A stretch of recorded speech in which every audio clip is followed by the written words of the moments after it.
If you are pregnant or you've recently had a baby, this podcast is for you. I am your host, Kath Bequee, a physiotherapist working in women's health and mum of three.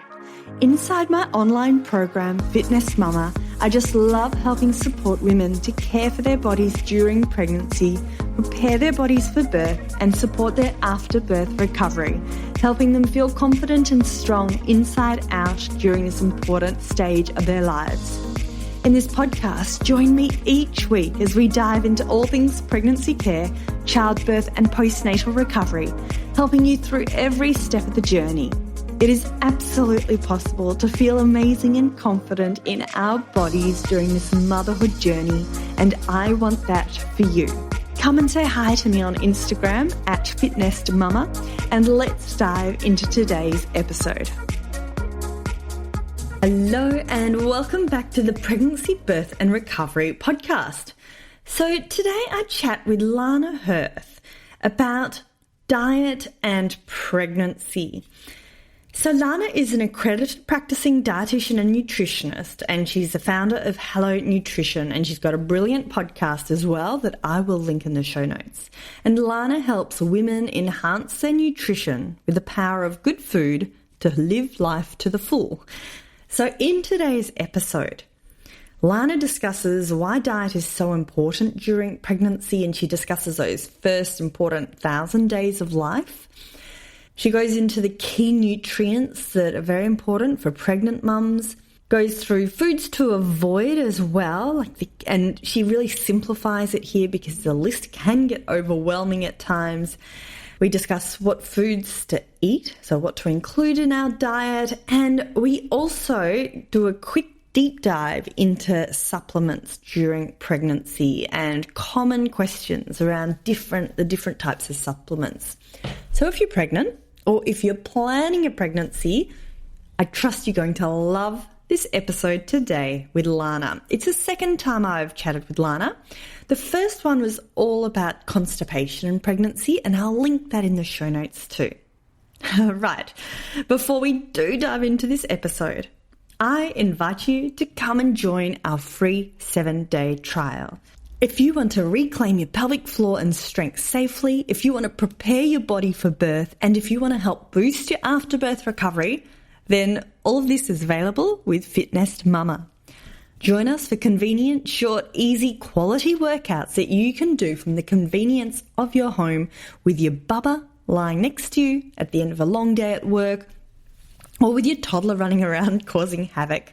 So join us for a free 7-day trial. Just head to fitnessmama.com and the link is in the show notes. And now let's dive straight into this episode with Lana.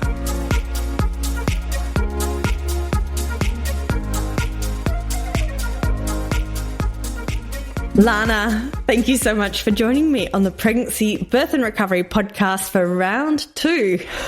Yes, well, thank you for having me back. It's a pleasure to be here. Yeah, we're just remembering the first time you visited us was actually episode 45. So that was probably a few years ago now. A little while ago. Ages, gosh. And we discussed then constipation during pregnancy and postpartum. Mm-hmm. But today, it's a bit of a different topic. It's really exciting to chat to you today because we're going to discuss healthy foods and healthy diet during pregnancy, foods to avoid, and we might also go into some questions that are common around supplements. Yeah. So how's life going, Lana? Yes, well, I know all about pregnancy from being a certified fertility dietitian and pregnancy dietitian, but also I'm a mum of 2, so that keeps me busy. I also run the Hello Nutrition virtual clinic. So between that and 2 little kids, life is very full, I like to say. And how old's your youngest now? 2. So I have an almost 5-year-old and a 2-year-old. Oh my gosh, it feels like yesterday you were pregnant. I know, time flies. And I feel like it gets quicker each time. Yeah, amazing. Well, let's dive into it then. Because I know this is a really big topic, and we're going to try to condense a big topic into 30 minutes. Yeah. Why is diet so important during pregnancy? That's a great question. When we think about food during pregnancy, I actually like to think there's a story with this. If anyone's heard of the first 1,000 days of life, it describes the time from just before you're pregnant, so 3 months before you're pregnant, all the way during pregnancy, and then 2 years postpartum counts as the first 1,000 days of life. And that time, it really sets up your baby's epigenetics, is what we call it. And it's a bit like, we can't really change the DNA, but whether the light switch sort of gets turned on or off, and how different diseases are, like the risk factor for those is developed, the foundation is sort of laid in that first 1,000 days. And my story for it is that actually this was really discovered around World War II. There was the Dutch famine. I'm not sure if you've heard of it before. Not really, no. Yeah, so what happened was during World War II, there was the Dutch famine, and what happened was all the entryways for food to a specific area got cut off. And there was a very acute famine for a specific period of time while that was cut off during World War II. And so what ended up happening was they realized that it wasn't just the people who experienced the famine, but the babies who were in utero at the time.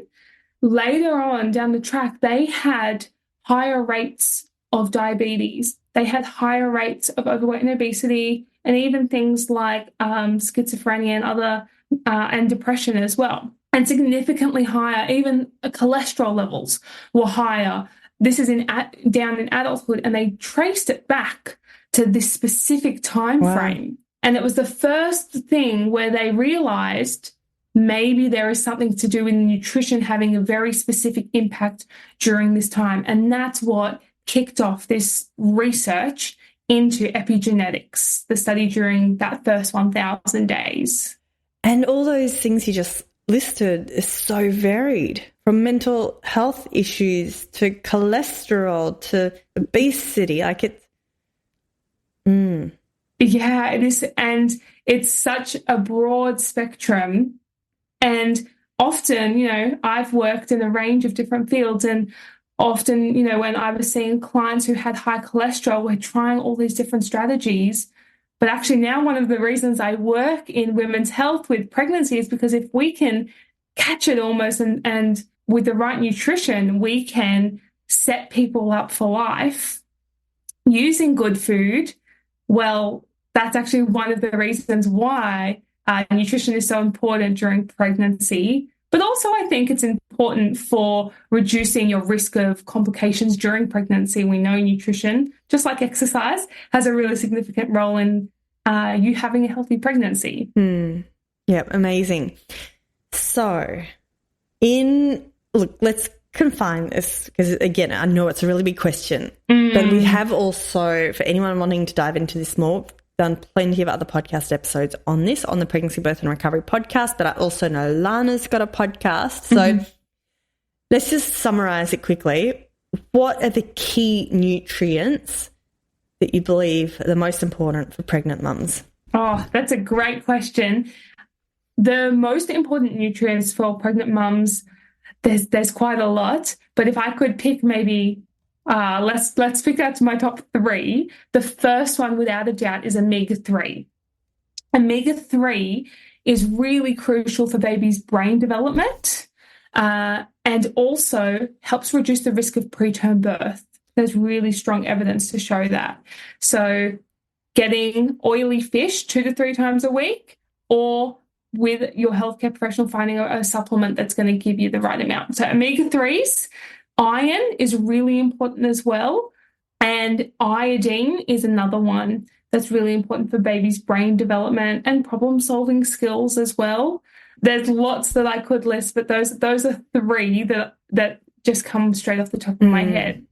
Yeah, amazing. Before we go into discussing foods to avoid, was there anything else you wanted to add in terms of... I know there's so much you all want to add. Silly question. But is there anything else you want to cover? Oh, yeah, as in, I do think that one of the nutrients I probably didn't mention was folate is a really important nutrient, not only for the first trimester for helping to close that neural tube, but continuation for even there's links between folate and mental health as well. And so that's something really important during pregnancy. It's not just about the food and tracking growth, but how you're feeling in your body. And so we know a range of colorful fruits and veggies helps with that.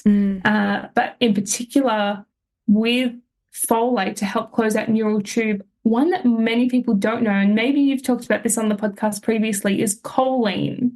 Choline is a nutrient that helps with folate to help close the neural tube, and eggs are a really great source of choline. So there's a few tips and tricks for you if you're thinking practically, okay, like I know that there are these nutrients, but what does that mean that I can eat? Well, having 2 eggs during pregnancy will give you half your choline requirements. Making sure you have a range of colourful fruits and veg throughout the day is going to help to provide a range of those micronutrients like folate, like iodine. If you're having things like that seafood, you're going to get the iodine and the omega-3. So there's so much we could talk about, but the way I like to frame food and the way we think about a healthy pregnancy is having the right food, the right supplements, and the right mindset. Getting all those right together is really important because we can get obsessive about food, and we're going to talk about what to avoid, and that can become really all-consuming. And so we want a bit of a balance in there as well. So in terms of the pregnancy supplements, I know that you're probably going to say, let's try to get as many of the important nutrients from foods first. But you do know. At what stage do pregnancy supplements come into it? And is it something you recommend all women take, or just some women should be taking pregnancy supplements, or what's a non-negotiable, all that sort of thing?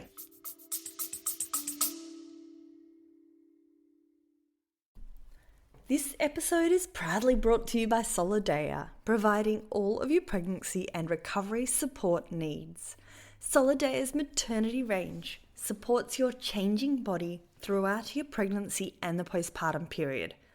The proven compression and patented fabric helps to reduce back and pelvic joint pain, swelling and varicose veins, and it's safe and effective following vaginal and cesarean section deliveries. Solidea improves recovery from episiotomies, tears, hematomas, and after cesarean births. Made in Italy, Solidea's maternity range ensures pregnant women and new mums will look good and feel great. Recommended by obstetricians and physiotherapists, Solidea is offering 20% off using the code FITNEST20. That's FITNEST 20. So if you're in the market for some new support wear for pregnancy or postpartum, definitely go and check them out with the code FITNEST20 for 20% off. So visit www.solidea, that's solidea.com.au, and check them out for yourself, and the link is in the show notes.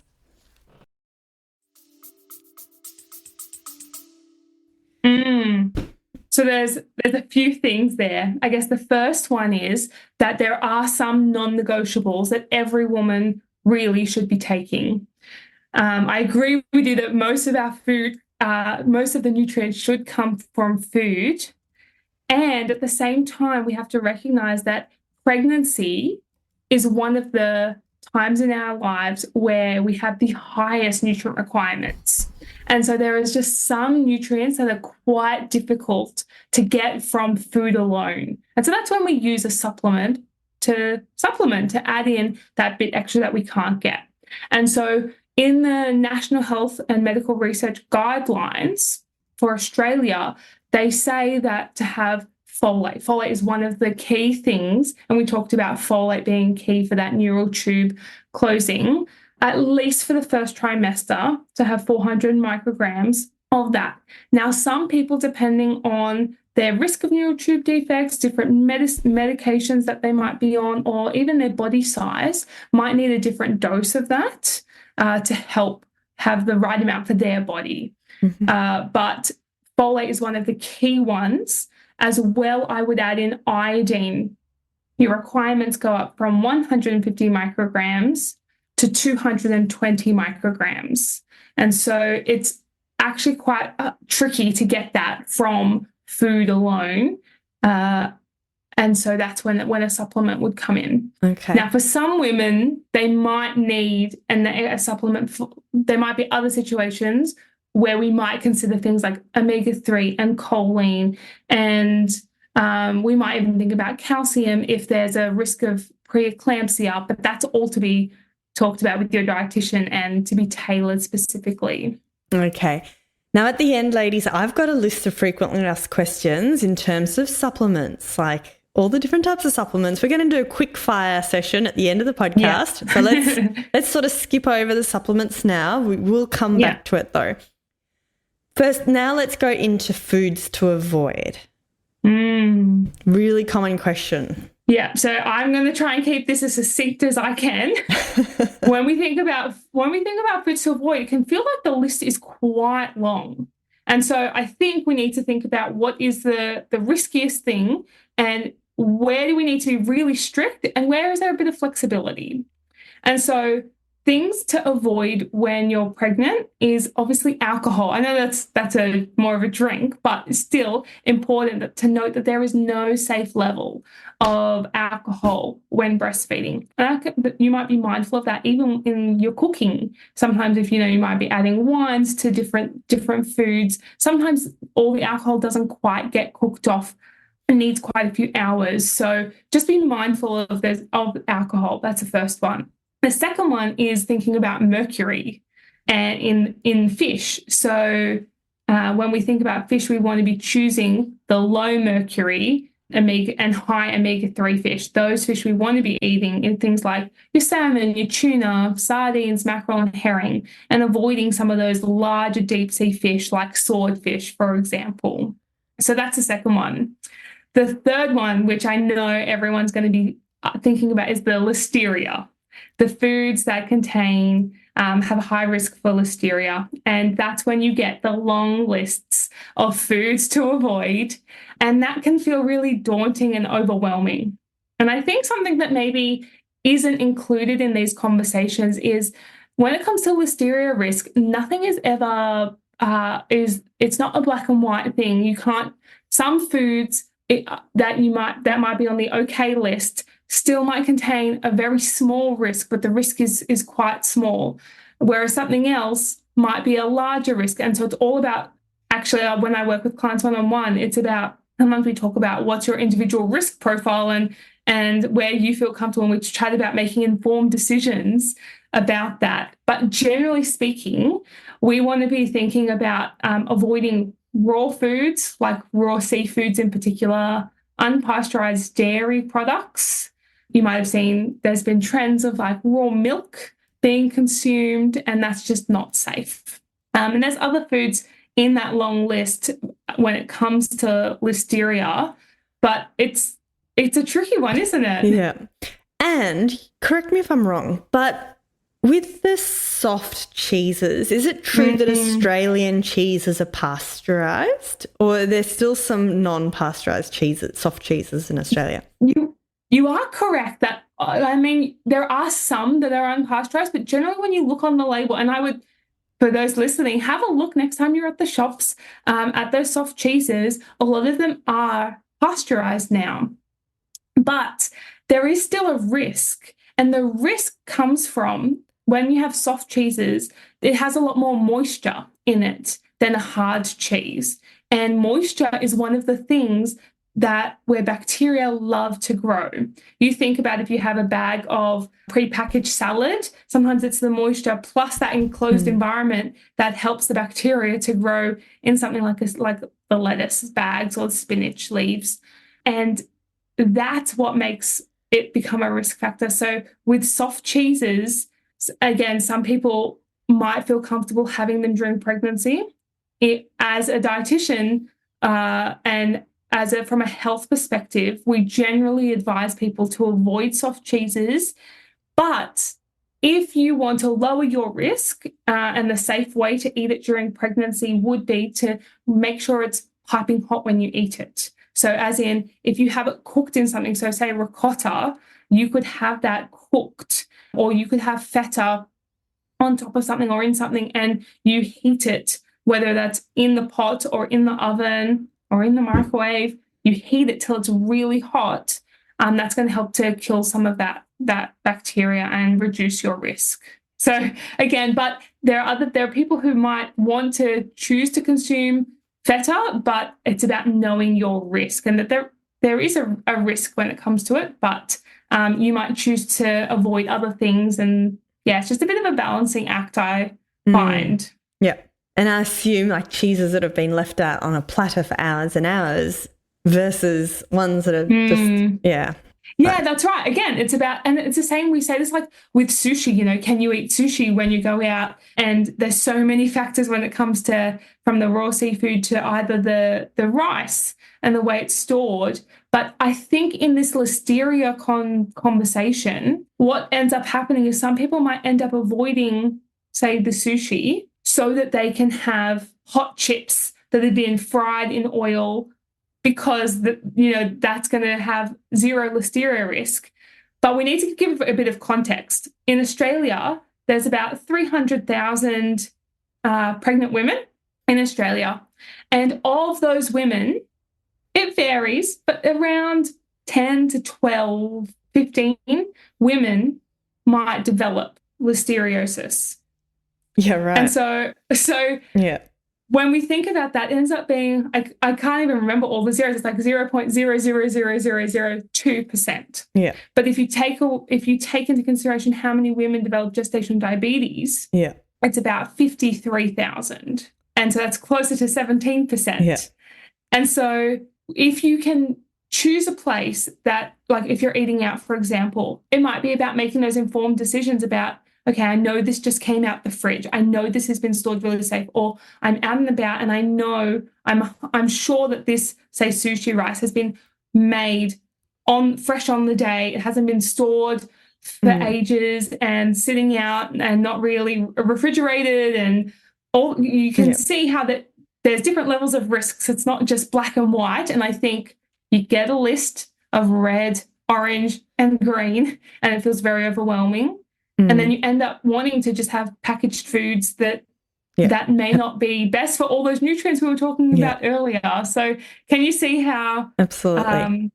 It's about, I like to try and be practical about it. I totally see where you're coming from. So it makes it tricky, doesn't it? It can actually make it feel very overwhelming because you're not sure what to do and what not to do. And actually that's why I love my job, because I get to, actually a lot of my work with pregnancy is providing reassurance for people of what you can eat and that it is safe to eat some of these foods and how we can mitigate risk and just help people feel confident in their choices. Yeah, amazing. Okay, so we've discussed the foods to avoid, like alcohol, the mercury stuff, the listeria. Anything else to add to the list? Yeah, I would. We've already talked about the prepackaged salads as well. That sort of came up as well. Things like deli meats and soft serve sort of ice creams. Those are other things that I would avoid as well. Is that the listeria? Because of the listeria? The soft serve ice cream, yes. In the deli meats, yes, there is that listeria risk. And as well with deli meats, we know they're quite high in they have a source of nitrates, which we know that has been linked to increasing risk of cancers and things like that. And so we just say that for a range of reasons, it sort of has a few boxes ticking of why we might want to avoid those during pregnancy. One other one that people might not be aware of is we recommend people not having artificial sweeteners during pregnancy. We know there was a study that was done when they looked at pregnant women who had like a high amount of we know there's been women who have had 1 can of soft drink a day that's been sweetened with an artificial sweetener that had higher rates of preterm birth. Now that's what we've observed, and so the research is still fairly new around this area. But I like to say to people it's best to avoid it because there's not much benefit from including it. And if we can reduce the risk of something quite serious, then we have that as a tool that we can use. Yeah. Okay, I feel like we've packed quite a lot into this quick chat. So we've discussed key nutrients, we've discussed foods to avoid, we've discussed supplements, but I do want to dive into a little bit deeper. Is there anything else before we do go into the quick fire supplement question? Was there anything else you felt was important to cover? Well, I think at the end of there's been a lot of avoid this, don't eat this. A lot of the time, what we want to do is what I like doing is encouraging people what you can be eating and can be including. So I think going back to actually having all those range of colourful fruit and veg, making sure you're having those oily fish, having your prenatal supplement, having a balance, actually having carbohydrates. A lot of women feel guilty in pregnancy, especially in that first trimester, that all they might be feeling like is carbohydrates with, breads or pastas. And actually our body needs that. That's one of the things our body needs to help baby grow. And so in context of avoid, there are things that we can do to reduce our risk of certain things, but actually we know that having our 2.5 serves of dairy or dairy alternatives that are fortified with calcium helps to reduce your risk of preeclampsia. And there's a whole range of things that actually, including having a healthy diet, means that you are setting yourself up for a healthy pregnancy and also a healthy postpartum as well. So I just wanted to end end that conversation on a more positive note. We should have flipped it. We should have started the conversation with foods to avoid, and then we should have gone to the nicer foods. But thank you. Yeah, that's lovely. Okay, you ready for this quick fire? I am. Some of them might not be relevant, but you can talk us through it. That's okay. Okay, are collagen supplements safe during pregnancy?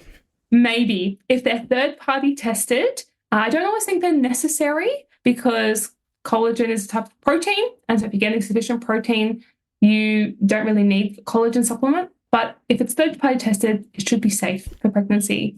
Are iron supplements safe for pregnancy? Yes, definitely. But make sure you're taking the right dose because often people take not enough. And so you might need an iron infusion if you're really low, but talk to your dietitian and healthcare team. Beautiful. Fish oil supplements. Yes. Yeah, they're safe. And they're the omega-3s that you were talking about earlier, right? Yeah, omega-3s, you want to make sure you've got a good split of DHA and EPA, but definitely if you're not having 2 to 3 serves of oily fish, a lot of my clients I'm recommending they have that fish oil supplement. Green supplements safe? I don't know what green supplements are, but are they commonly asked questions? A lot of green powders people might have to try and get that veg in, but I would say they're not needed and they can be unsafe. Sometimes we found heavy metals be present in some of those supplement mixes, and they might also contain B vitamins. And if you're taking a prenatal supplement which has B vitamins in it, and then you're taking another blend which might have B vitamins, you have the chance of over-consuming and then having negative effects from that. So we say I would avoid those. Okay. What about beef liver supplements? I wouldn't recommend them for pregnancy because of the vitamin A is quite high. You can have beef liver and chicken liver during pregnancy, like the food form, but I would avoid the supplement. Okay, just a couple more to go. Magnesium supplements. They are safe. I just make sure often they contain a lot of additives as well, B vitamins and other things, so you have chances of doubling up as well. And a lot of prenatals have magnesium in them as well. Okay, so no double dosing. Is that what you're saying? Yep. Or at least being mindful of it and checking with your healthcare professional on that. I think the list is done. Protein, that's the one. Protein supplements. Protein supplements can be safe during pregnancy. Of course, we want it to come from food first, but I would check that you're getting it third-party tested, making sure that third-party testing makes sure that there's no heavy metals that are present in it, because some mixes of protein supplements can contain heavy metals. So we want to avoid that risk during pregnancy. And if you're going to choose to have a protein supplement, I would only have like a protein powder once a day during pregnancy, because otherwise you're crowding out room for food that's going to provide other nutrients. Okay. And are you allowed to recommend any particular protein supplements? I can't recommend any particular brands, but what I will say is that it's generally best to go for something simple, something like a whey isolate protein or a pea protein, just something simple that's not got all the bells and whistles and different things mixed in. Just go for a simple protein. Okay. I think that's it. That was a list of quick-fire questions. That was very quick-fire. The last one was vitamin supplements, but I feel like we've covered that. Or the vitamins different to everything else we're talking about? I think that they're fairly standard in terms of when you talk about a prenatal. Sometimes people refer to them as prenatal vitamins. One of the things I say is people will think that maybe there's one best brand to take because it might be the most well-known, but there are over 30 plus prenatals that we shuffle through with our clients in clinic one-on-one. And so it's about finding the one that's right for you, not just going the most well-known or the one that your friend took might actually not be the best one for you. So actually chatting to a prenatal dietitian who can recommend what's going to be right for you. Okay, and let's finish off with that question then. If you're pregnant and someone's listening today and they're like, oh, maybe I should, maybe I shouldn't. Like, at what stage should someone book in with a dietitian, or is there anything that they can do first? First, if you're wanting to come and see a dietitian, or you're wondering, you might have family history of some certain risk factors during pregnancy, or you've had a previous pregnancy and you know that you're wanting to reduce your risk of things like gestational diabetes, iron deficiency, preterm birth, preeclampsia, or you just want to actually set yourself up really well and make sure you're doing the right thing because you're really nervous and a bit worried about how you're going during pregnancy, I would go get a blood test from your doctor and then come and book in for a session, because it might be that you need just a once-off consult to see how you're going, or we might end up making a management plan and working out a bit of a game plan for you to help you thrive in pregnancy and really have energy to continue through pregnancy and set you up well for postpartum. So I would say if you know you've got some risk factors, and that might even include whether you have like insulin resistance, or whether you have a history of eating disorders or disordered eating. Sometimes pregnancy, with all the symptoms that it brings, even just constipation and actually getting on top of that, which we've spoken about previously, those are all reasons why someone might come to see us. So sometimes it's trying to be preventative and try and reduce your risk, and sometimes it's being proactive in just having a healthy pregnancy. Yeah. Those are the two reasons why someone would come see a pregnancy dietitian. Love it. Perfect. Thank you. That's great chat. It was very succinct. It was very to the point. If anyone is interested in, we do have for during pregnancy and postpartum, we have a new mum's nutrition checklist on our website. That's a free resource. If that's okay for me to share, people can go to the website hellonutrition.com.au/checklist, and that gives you a list of things that we've talked about today, of things to think about, not only from what food to eat, but a bit of a check-in for yourself as well. Beautiful. And I'll put those links in the show notes as well. Thank you so much for joining me today, Lana. A wealth of knowledge as always. It was lovely to chat. Oh, thanks so much for having me. We'll have you on another 100 or 2 episodes again. See ya. See ya. And before I sign off, remember my team and I will be putting together the show notes for this episode with all the links, including how to connect with Lana and the links to the 7-day free trial for workouts from your home, from the comfort of your home. So just simply head to fitnessmama.com/podcast. Thank you for joining me today. Have a fabulous day, and I look forward to seeing you next week for another episode of the Pregnancy, Birth and Recovery podcast. Thanks for listening to the Fitness Mama podcast, brought to you by the Fitness Mama freebies found at www.fitnessmama.com/free. So please take a few seconds to leave a review, subscribe so you don't miss an episode, and be sure to take a screenshot of this podcast, upload it to your social media, and tag me at Fitness Mama so I can give you a shout out too. Until next time, remember, an active pregnancy, confident childbirth, and strong postnatal recovery is something that you deserve.